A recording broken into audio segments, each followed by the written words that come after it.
I'm about to feed them to the sharks right now. Get them hype right now. Yeah. You know the ground is up. Yeah. Everybody that trains, you know the game. Yeah. So let's get it. Slap it up, bump it, and roll. Hey. Yeah, that's the way that it goes. Ain't no better way to better yourself in this game. You're feeling the growth. That's time on the mat. We put in the work. Believe it ain't easy, I know. But we train for the love of the game, the love of the art. Now slap it up, bump it, let's roll. Welcome to episode 25 of the BJJ Campaign podcast. My name is Jeff Boone. I'm an A3, blue belt, one stripe. This is Phil Kors, A2, blue belt, no stripes. 25th episode, Philly. The big one. Yeah, and you know, that means we've been doing it now for 6 months, the podcast. Yeah. Because we missed 1 week. True. In there. Yeah. So, quite a milestone. I know. Yeah, happens. But that's impressive, though. 6 months? Yeah, it feels like we started yesterday. Yeah, very recently. Somebody asked me the other day, do you ever think you're going to not have things to talk about? I'm like, no, we talk about Jiu-Jitsu all the time. Yeah. We're always going to have stuff. We might talk about the same thing 10 times. I don't care. Yeah, maybe people don't want to listen anymore, but we'll still talk. Screw it. I'm going to keep doing it. So today's article is by Avery Clements, and she writes about the 5 signs you're training in a healthy gym environment. Yeah. I see some weird stuff online. Like, you'll just see questions like people are cutting me with their toenails. Yeah. You know, and what do I do about it? And I don't know. I feel like we don't have those issues. No, because Charlie gives them the nail clippers and says, cut your nails, you savage. It's just like any of those really weird examples. I'm always kind of really surprised that that's a thing people have to deal with. Here's the one that I find the funniest, and so happy that our policy is to wear rash guards. It's the one where they're like, the big hairy guys with no rash guard, you know, like the Will Ferrell, you know, the basketball, you know, whatever, he takes the belly to the face. So, was that Long Came Polly? Yeah. That was it. But yeah, we just don't have that stuff. And folks, Phil and I are very lucky to train in a great gym environment. I did a little bit of research. Phil did none. And that's not how I roll. But we're very lucky in that we don't. All of these things are what our gym environment is. In other words, in the healthy respect. So let's just start with the first one. The academy is physically safe.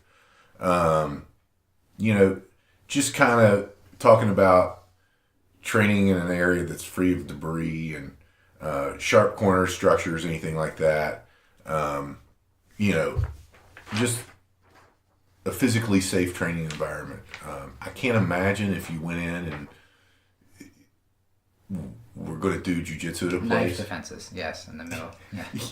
Yeah. Yeah, they just had a sword sticking out, you know, from the wall. You know, so that one, I mean, that's pretty visible from the first time you walk in the door. Yeah. And the second one's super important when all students are treated equally. So, you know, regardless of, you know, gender, race, whether you're a white belt or a black belt, you know, treating everyone equally. And, you know, again, if you walk in and you know, obviously everybody takes a healthy bit of ribbing in any training, but that's just because people like you. You know, they're not likely to do that for the first day. But, you know, if there's a toxic environment, if they, you know, they really look down on their white belts or whatever, then you may, you know, think about another gym. Yeah, I feel like we've been lucky, obviously, not ever having to deal with that. But again, that's another weird one. Kind of goes with wherever you go, you kind of pay attention to that, how everybody treats each other and stuff. And I've heard of maybe like MMA style places having more aggressive roles or styles when they roll, you know, or That's how they coming up. train necessarily. But yeah, treating everybody the same. Yeah. Yeah, I mean, that's just something. I've been to a lot of different academies, and I don't think that there's been one where I've seen kind of any of these. So that speaks to the overall quality that's out there, for your opportunities to train jiu-jitsu. So I think that really speaks to that. Yeah, I don't think everybody I meet that does it is usually very cool. Mm-hmm. You're right. The third one is your coaches are approachable. Yeah. Again, John's always open to questions and anything. And so I don't know, but maybe this, whenever you're signing up for a school, and if the actual professor, now sometimes the professor's too busy and they have somebody that does that's fine. But if, they don't say hey or don't introduce themselves to you, maybe that's not a good sign. Maybe you should move on. John pretty much says hello and goodbye to almost every single person who walks through the door, which is kind of impressive. Every single person. I mean, yeah, it's really rare that he misses somebody, I think, because he makes that a point, and you notice it, He always says hello to you when you walk in. There's appropriate times, obviously, to ask the questions and stuff. Sure. That's kind of a different situation. Maybe all the what-if questions aren't always the greatest to consistently be asking. It's good to think about the technique and what might happen, but sometimes it kind of can get carried away with what if this happens or that happens, or I'm just going to do that, That's not always what you're there to train that day, So I feel like that question goes away at like the third or fourth stripe on your white belt. Yeah. I feel like that most folks by that time they understand that the what if is probably another class. Yeah.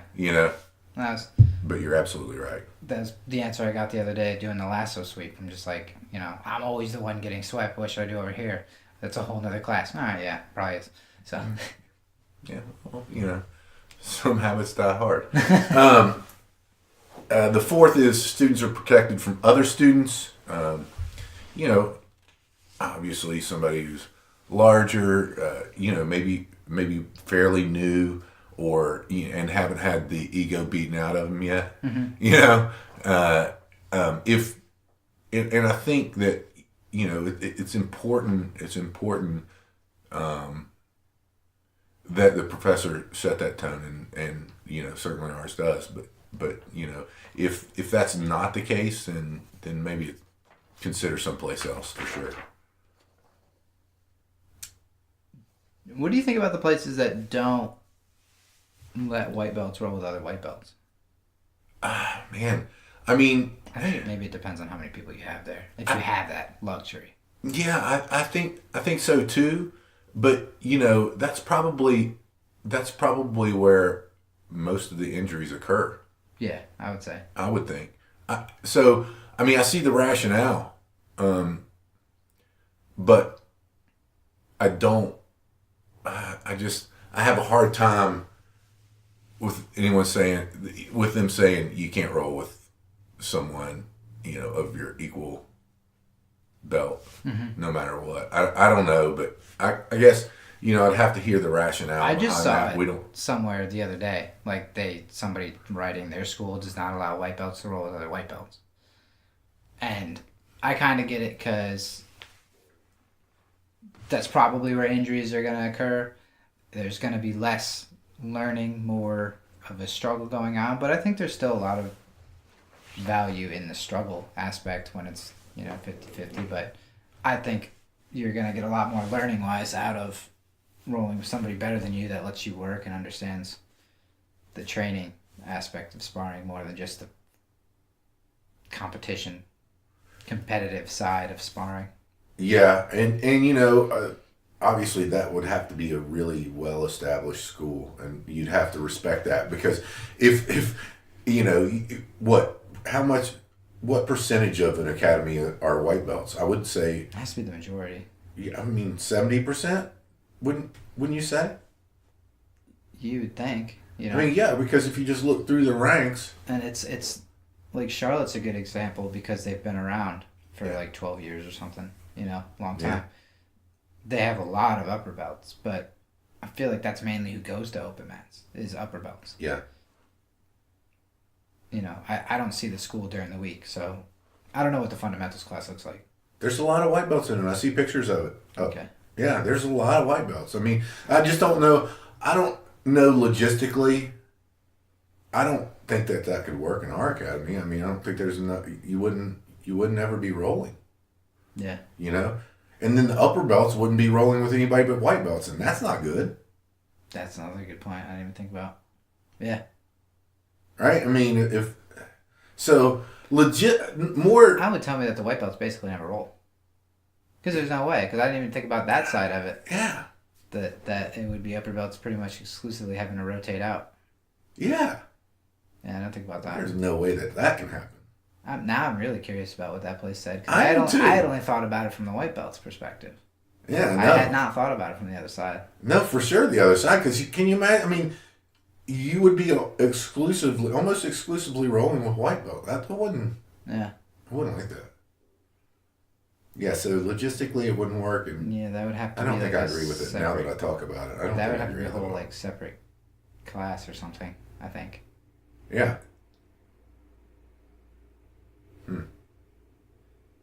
Interesting. It's interesting. It just kind of popped in my head there. Talking about this, I remember reading it the other day. Yeah. And then the last point that Avery brings up is your instructor doesn't try to control you. And she rightfully points out there's a difference between establishing and enforcing the rules and creating a cult-like gym environment, right? I mean, you have to have rules that everybody follows. You may not always agree with all the rules, right? Yeah. I can't think of one that I disagree with, but I mean, the You fact like that wearing your shoes in the bathroom. no, yeah, I absolutely 100% Just hate agree that. with that rule. That's disgusting, Phil.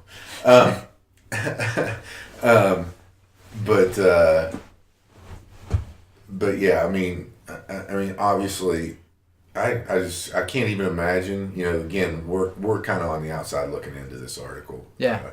Because I've never trained at a place that this has, been an issue or something that I've even noted. Yeah. So, but that's just the week's article. Thank you, Avery Clements, for that. I think that's going to be helpful for those, especially for those who may not have started jiu-jitsu yet and don't know what they're looking for, Yeah. and actually do want to do research unlike you. Yeah, it's a good idea. Yeah, I recommend it. yeah, for sure. I wonder if maybe it applies more to schools that train a bunch of stuff, because you see that like CrossFit and all the other things, you know what I mean? Like maybe there's kettlebells on the mat. It's not physically safe. I have no idea. Yeah, I don't know. I mean, yeah, I don't know. Whoops, hey. That was Schluter just now. Nice. Hey, man. Shout out Doug Schluter. But yeah, so we'll move on to the next segment. We might make this next one a regular segment, and that's Phil's competition tips. Yeah. So we had a competition last weekend. Yeah. And this is a tip I've never heard before. Uh-huh. Just make a friend with a guy that you're going to roll with. Because they're usually pretty cool. So, yeah, I had a competition with Elijah. And he also sponsors the Toro Cup like we do. And we had got to talking before the match. And just really cool. Again, another person that does jiu-jitsu. Shocker. Mm-hmm. Great guy. Fun to talk to. Fun to roll with. Mm-hmm. And everything else. So You that's one you don't seem- hear a whole lot. Yeah, you didn't seem nervous at all. No, wasn't. Were you not? No. That was the first You time didn't I've seem been nervous at all. That's one thing I did notice. real comfortable, like, even before talking to him. I feel like leading up to it, I didn't do anything, like, for weight cut stuff. I don't care about that. I didn't do anything different in training other than just I don't know. Like, keep saying it, but I feel like the more you learn, the more you realize you have no idea what's going on. Sure. Like, I'm just all over the place lately with what I'm going to try to work on from here on out for a little while, and it is so many different things that it almost feels like I'm working on nothing because I'm trying to do so many different ones.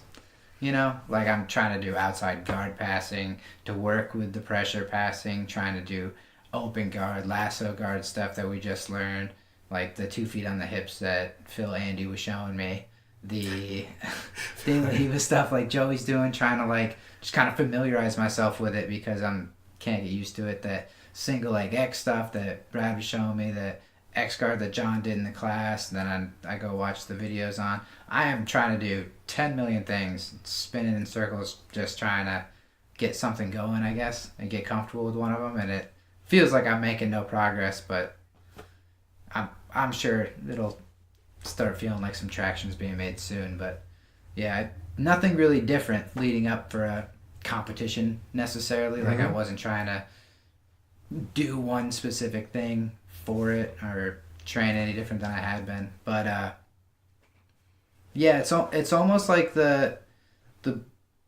like being moved to blue belt like took a bunch of pressure off, right? Because like I was saying, I can't control who I'm going to go against. Like Austin's a blue belt. Yeah. It doesn't matter if I weigh 30 pounds more than him, you know? Like the weight cut's not going to help. And it doesn't matter if I like really try to get good at this triangle setup. I'm not going to do it, you know? He's so far ahead of me. Yeah. So I just wasn't... I want to say it took all the pressure of success off and just got back to like, I like competition stuff. I want to be out there and I want to do it. And I just want to roll. And then it's just really cool that the guy is able to talk to me beforehand. Obviously cool guy doing Toro Cup stuff. He does a lot of... I don't want to talk too much about it because I'd like to have him on, like what he actually does. I'd like to have him on the podcast, but he does stuff with veterans and everything. And I think that's all really awesome, you know? So just meet your opponent before the match and become friends with them. That's Phil's competition tips, ladies and gentlemen. Make new friends. I'm not even good at that, you know? You're terrible at that. I'm so bad at that. You're really bad But did it last Saturday, so. I remember, what was it? You said, how'd you just do that? You remember that? At which point? Whenever you said, I was like, do what? You were like, just go up and talk to them. Yeah, it's weird to me. You just go up and talk to people. I don't know. For no reason. Yeah, it's crazy. But, you know, that's what you do. It was so funny. So the competition was submission only. Yep. Good fight in Huntersville, North Carolina. And, man, the team did great. So good, everybody. The kids did phenomenal. And I swear, man, I have such a great time watching those kids' matches. It's hilarious. Little Hayden Kuzma. I mean, it was hilarious. And it's so funny because submission only with the kids, it's like, okay, it's going to overtime. Yeah. Whatever's going to happen, it's going to, because... So you're 5. They just started training and you're 5 years old. And it was just hilarious. And just smiling, all the kids smiling and having a good time. It goes to, it goes to that kind of the experience. They've been competing for a long time, Tony and Christopher, Gabe, all of them have been competing for a long, Gavin, a really long time. And I was super impressed with Gavin too, because he's inevitably always fighting somebody that's bigger than him because he's a smaller kid, weighs less. And, even whenever somebody's mounted, his face is just stone cold.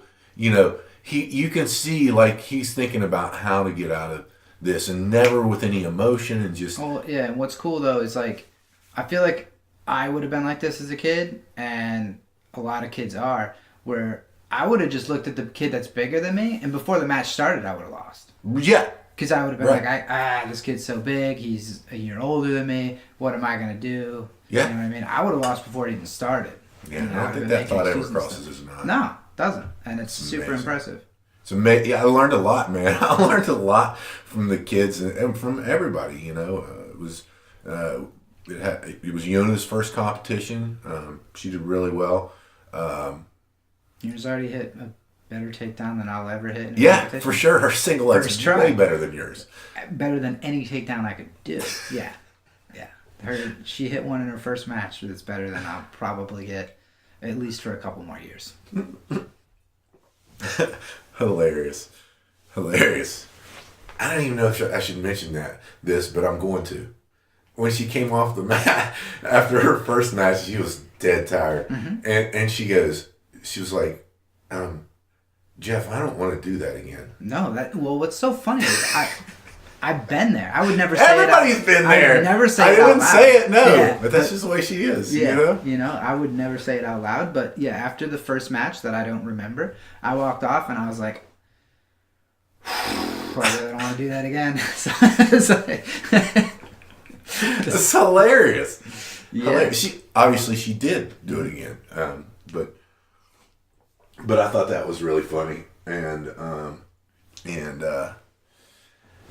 so if you guys are interested in Phil's matches, it's not going to take you very long to go through them. He's got 3 matches, and I think the longest one was 56 seconds.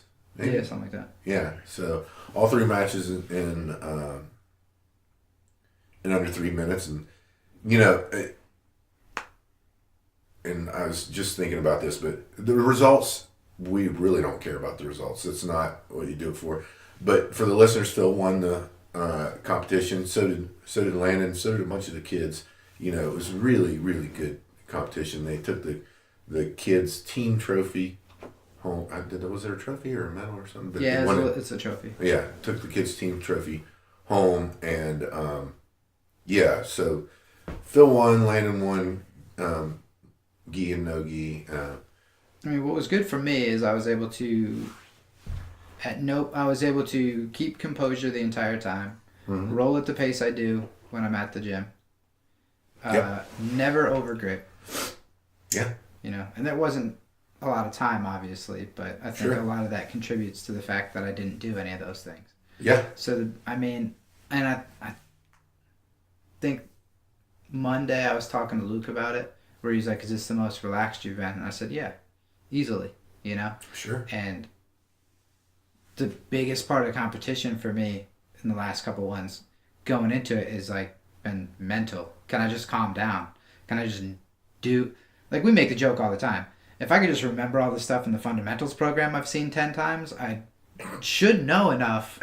We should know every move in Jiu-Jitsu. By this point, I should know enough to never struggle, but I can't remember anything or do it right, So it's like, but it's just like, my biggest thing has been, can I just calm down? Can I just roll at the pace and the tempo with the mindset that I always have in the gym, and I'll be okay. Mm-hmm. Yeah. Win or lose. Well, maybe a little different mindset than in the gym, because it is a competition. You are. It's a different speed. It's a different pace. It always is mm-hmm. in the competition. But to be composed at that.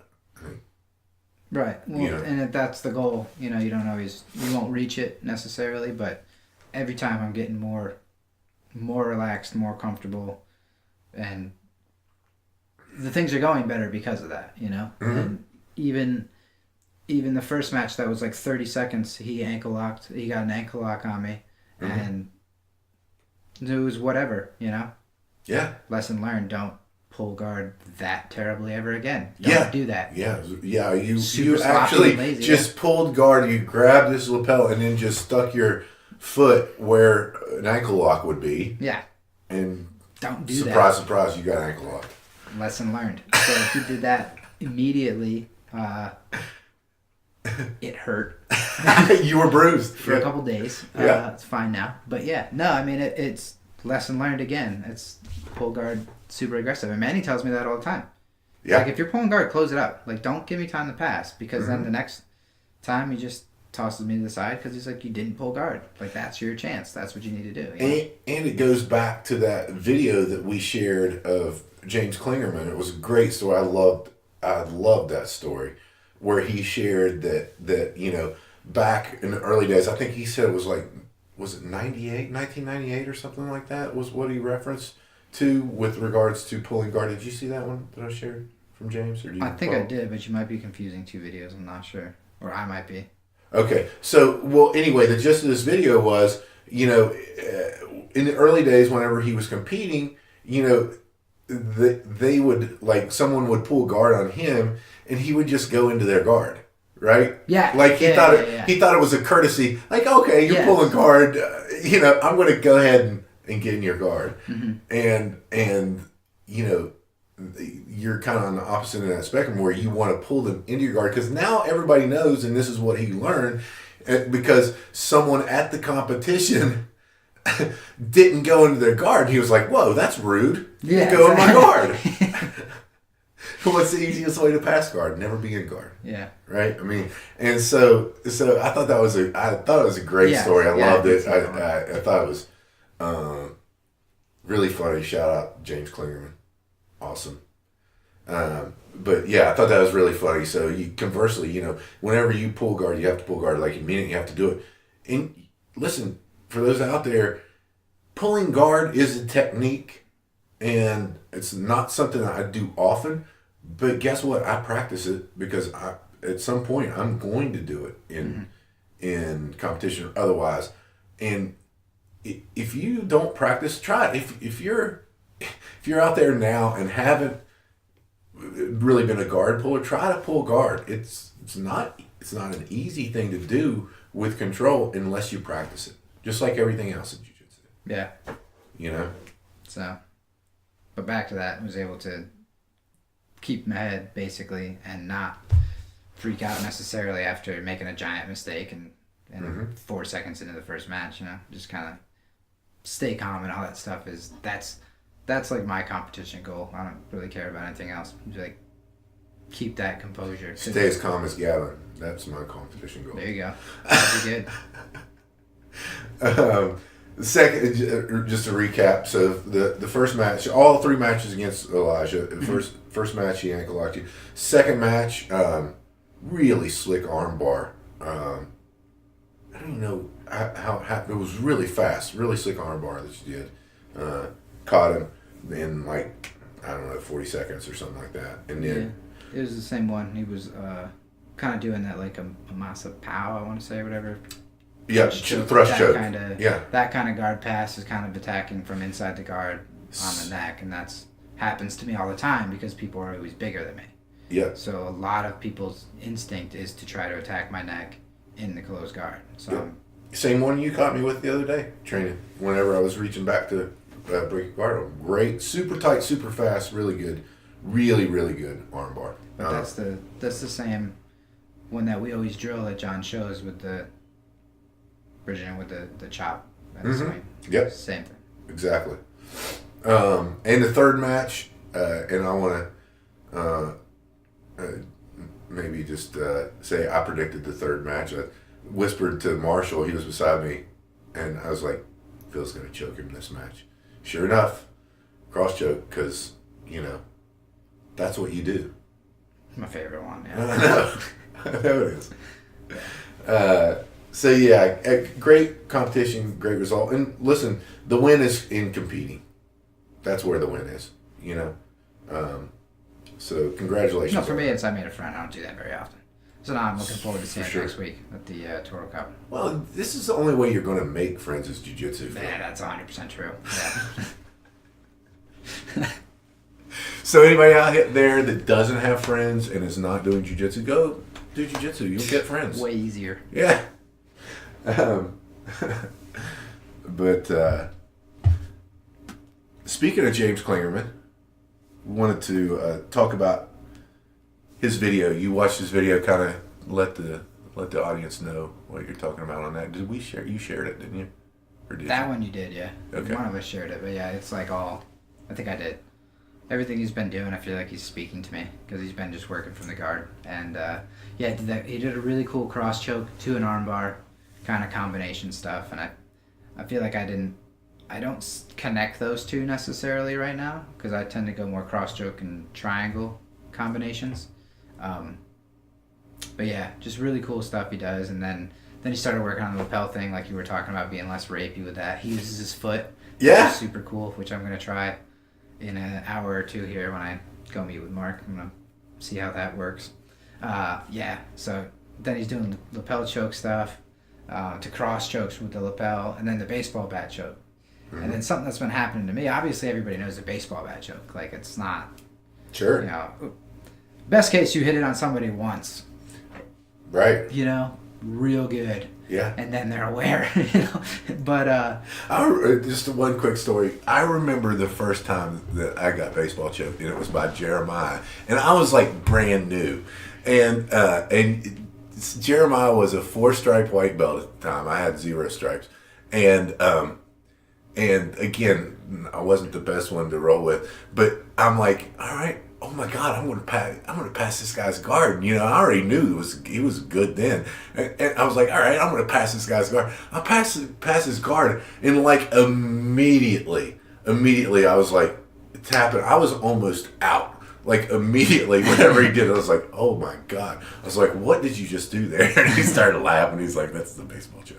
So yeah, that's my baseball choke story. And I have been baseball choked again by Ben Holder, but I kind of know it's coming whenever it happens. Yeah. Yeah. Some people, you know, usually only takes once, I feel like, with that one, because that one's real strong. Yeah, for sure. But, you know, but people will see it coming and they'll stop and they'll try to go the other way. And I'm just watching this video and James just switches his hands, you know. Thumbs are pointing one way, they want to go the other way, make your thumbs point the other way. Mind blowing, you know. And it's so simple. And it's something I've thought about as rolling. I'm like, I know he's going to go this other way. Like, how do I switch my... I don't know why it's that hard to figure out in the situation. But I'm like, how do I deal with him going the other way? Do I, like, move this hand or just that hand? You know? And then it's obvious as soon as you see it. And you just have to kind of laugh at yourself for being dumb. But just funny, you know? And then the other cool lapel stuff he did with arm bars and stuff, it's all right there, but it's definitely follow James if you don't yet, because he always has cool stuff. Please follow him. But at the same time, you know, we sound like fanboy. I think we kind of are time. fanboys. Yeah. There's no. I'm not worried about it. Yeah, there's no denying it. We are. It's fine. No big deal. I don't regret it at all. But all the stuff he's been doing is like all the stuff that I'm always working on. Just a different look at it, you know. And it's even if the only thing I take away is how to switch my hands. Awesome. That's enough, yeah. And, you know, nearly most of the stuff in Jiu-Jitsu is that simple. I just don't understand why I can't remember it all. Yeah. But I can. No. I mean, like, talking about that last sweep, how many times have I been swept the same exact way? But I still don't see the setup coming until it's too late. Yeah. Yeah, no. You're not doing anything special or secretive. Like, I'm just falling for it over and over again, you know, but it's what it is. Yeah. And so next on the topic is, you know, I finally got to go down and train with the Fight to Win Mountain Division in Asheville. Shout out to Brad Hanna for a great class. Got to do the advanced jiu-jitsu class where he did some really slick setups for whenever you're kind of caught. It's kind of a bad position where you tried to do a butterfly guard and they've kind of collapsed on you to that low passing position, you know, so dealing with that low passing position, doing a guillotine, doing a kind of a cross collar choke with your guillotine hand on the lapel too, and doing a roll through guillotine or cross collar choke as well. So it was a really cool class, and Kyle tried to kill us in warm ups, and it was really fun. It was doing bear crawls, everything. It was cool though. It was a lot of fun, and they got a lot of really good people there. It was so much fun, and they've got something that I've never rolled on before, and that's a floating floor under the mats. It's incredible. Like whenever you're like bouncing on it, it's all like I could see, you know, I've said I just, my body won't hold up to judo. I could see being able to do judo on that floating floor mat, because it does have so much give, and it's really cool, really great academy. Glad that we're affiliated with them. They all welcomed me in. It was it was a lot of fun. It's always good to train with teammates that you don't always get to train with. So, yeah, that was my experience with them. It was again a great time, and thanks to Brad Hanna for that. What else? Anything else, Philly? We can do it open mat tomorrow. What are you gonna work on? What am I going to work on at open mat tomorrow? Well, it depends on where I go to open mat. If I go to the Denver school, if I go to Charlotte school, I don't know if Charlotte school's open. 9:30. 9:30, I think. Oh, they are open at 9:30? If I go to Charlotte school, I'm going to work on, obviously, defense. So, you know what? Actually, probably this, and not because I'm letting someone get the position, but probably my back defense is probably what I'm going to end up working on there. And maybe even the turtle position some more. Right? There you go. You know? Man, I saw Landon work in that turtle position. That guy kept turtling back up on him over and over again. He really had to work to get it. But Yeah. It's like, there it is, you know? Yeah, for sure. Yeah, no, that was really good. But yeah, how about you? I'm going to try to get that lapel out with my foot. Man, I can't wait to see that. It's going to be super I'm going to slick. kick I have a Mark feeling. right in the mouth. Have by a accident. Boom! Right in the face. Sorry. Sorry, You can apologize now. Oh my goodness. Phil, tell people how they can support us. Subscribe to the YouTube page because that's where all the cool stuff is going. Super cool stuff. Get the live stuff going on there sooner than later. All the videos that are already on there are good. And Facebook. Follow on Facebook. The better version of the website will be up next week with a more reasonable way to buy stuff, like a cool shirt and some other cool stuff Jeff is going to start selling, like instructional DVDs on all the techniques he's really good at. Folks, that is not going to happen because I've collected absolutely none of those techniques so far that I'm really good at. But someday, maybe. So, the website will be fixed in next week or so. It'll be a little bit better. And Facebook, Instagram, Twitter. Twitter's over like 10 followers now. Yes! Exploding. Power on Essentially Twitter. Viral. Yeah. Yeah, and that, Slowly getting there.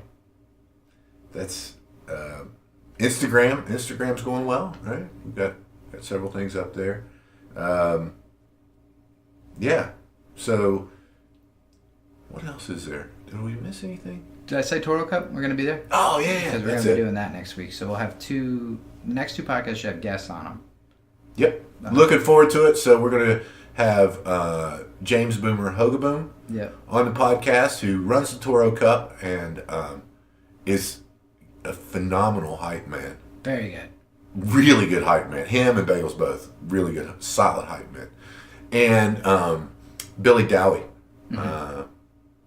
from Raleigh. And I can't wait for that. Guys, I don't know what to expect with Billy. He's a funny dude. But I'm really looking forward to it. I mean, really looking forward to it. I think it's going to be a fun podcast. So, and Joey gets to compete. I think Samantha Seth and Ilea Shell are both competing. So, man, just looking forward to that. That's going to be a great time. Yeah, it's going to be cool going back again because a lot of those people are the same ones. CJ will be competing also. CJ is competing. That's right. I did see that. There, so hey, shout out! Hopefully, CJ does well at the Pans this week too. He's at the Pans. My buddy Kirk's at the David's Pans. doing that too. David Young Cabin 5. Cabin 5 crew. Good luck to David at the Pans this year. That's awesome. Yeah, and my buddy Kirk I think Pearson. Brad is there too, right? Is Brad doing that one? Is he? From Lucas Separates, was he doing Pans or was he doing something else? I think Was it Pans? Yeah, I think it was. Is Brad? Oh, we gotta watch Brad's matches. Because I haven't seen him in a couple of weeks. Yeah, we're gonna watch. But yeah, a bunch of people there, so I hope everybody does good. But the Toro Cup's gonna be more fun this time because it's like a couple of the same people that I saw last time. Yep. And as you become more familiar, it's a little bit easier to. Not like it was difficult to watch, but you know it's more fun when you know the people. I'm super interested. I'm interested in all the matches. There's some great matchups, but I'm super interested in the Vernon Kirk and Chris Luter. I think Chris Luter's doing Pans this week too. Yeah. But I'm super interested in that match. It's But yeah. So with that, check us out at Toro Cup. Hopefully you'll be able to maybe come out and attend Toro Cup. It's a great time, really is. And so if you're not out there doing something to make yourself better, get out there and do it. Phil and I choose Jiu-Jitsu. Hopefully you will too. I'm about to feed them to the sharks right now. Get them hype right now. Yeah. You know the ground is up. Yeah. Everybody that trains, you know the game. Yeah. So let's get it. Slap it up, bump it, and roll. Hey. Yeah, that's the way that it goes. Ain't no better way to better yourself in this game. You're feeling the growth. That's time on the mat. We put in the work. Believe it ain't easy, I know. But we train for the love of the game, the love of the art. Now slap it up, bump it, let's roll.